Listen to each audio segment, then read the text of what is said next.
প্রিয় দেশবাসী, আমি আগেও জানিয়েছি, আবারও জানাচ্ছি, গণ অভ্যুত্থানে সকল শহীদদের পরিবারকে পুনর্বাসন করা হবে। একজনও বাদ যাবে না।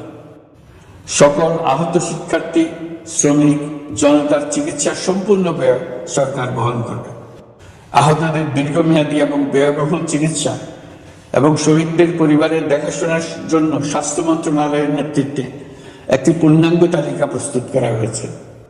প্রতিটি শহীদ পরিবারকে সরকারের পক্ষ থেকে 30 লক্ষ টাকা দেওয়া হচ্ছে।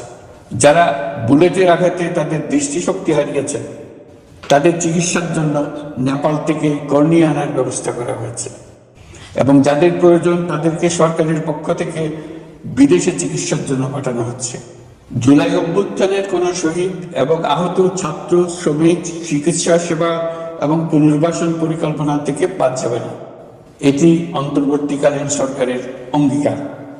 এই গণ অভ্যুত্থানের শহীদের স্মৃতি ধরে রাখতে গঠিত জুলাই শহীদ স্মৃতি ফাউন্ডেশন বেশ পাকাপোক্তভাবে তাদের কাজ শুরু করেছে।